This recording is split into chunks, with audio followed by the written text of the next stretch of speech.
Olá, pessoal! No vídeo de hoje nós vamos continuar o nosso conteúdo sobre forças que atuam sobre um corpo. Agora a gente vai pensar em como calcular a ação dessas forças sobre um corpo. Então, a gente viu que a força ela é uma medida vetorial. Então, é uma medida que tem um módulo, uma direção e um sentido. Então, quando a gente for trabalhar com essas forças, a gente vai ter que levar isso em consideração.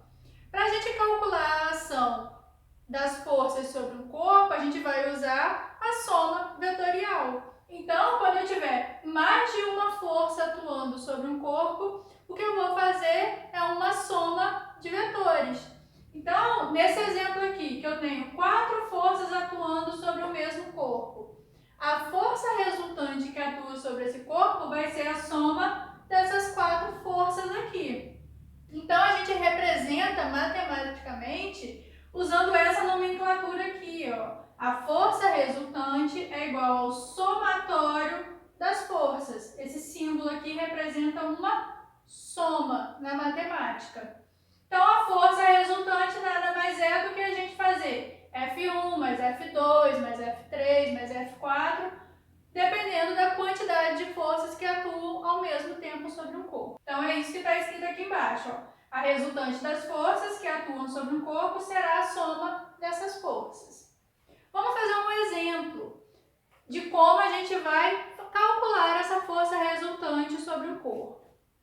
Sobre o corpo atuam duas forças de intensidades, F1 igual a 8 newtons e F2 igual a 6 newtons. Lembrando que esse newton aqui, esse N maiúsculo que aparece junto do módulo da força, é a unidade de força. Então, a unidade de força vai ser o newton, tá? Em homenagem ao físico Isaac Newton. Qual o valor da força resultante? Então, a gente tem na letra A e na letra B um corpo que está sob a ação de duas forças e a gente quer calcular a força resultante sobre esse corpo.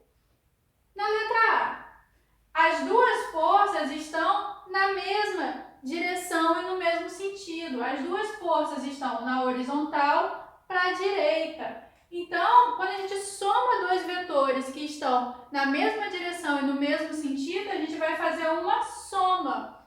Então, somar a força F1 mais a força F2, ó, F1 mais F2, é a mesma coisa que encontrar um vetor resultante que tenha comprimento equivalente a esses dois vetores que a gente está somando inicialmente. Então, a força resultante na letra A seria a força F1, 8 newtons, mais a força F2, 6 newtons.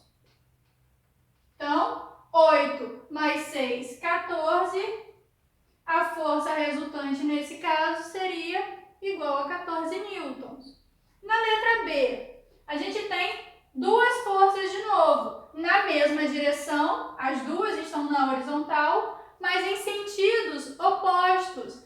F1 vai para a direita, F2 vai para a esquerda. Então, quando a gente soma dois vetores que estão na mesma direção, mas em sentidos opostos, a gente subtrai.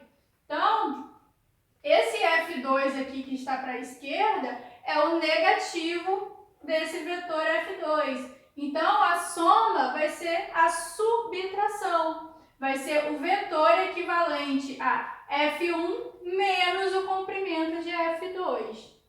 Então, F1, 8 newtons, menos F2, 6 newtons. Vai me dar o vetor 2 newtons. Então, a gente vai trabalhar a soma de forças, a resultante de forças agora, usando a ideia de soma vetorial, já que a gente está trabalhando com uma grandeza vetorial. Por isso que quando a gente viu o conteúdo de vetor, eu falei que seria um conteúdo muito importante ao longo da nossa aprendizagem de física. Por quê? Sempre que a gente estiver trabalhando com grandezas vetoriais, a gente vai ter que usar aquela ideia de vetor para poder trabalhar com essas grandezas vetoriais. Então, a gente encerra aqui o nosso vídeo sobre força resultante.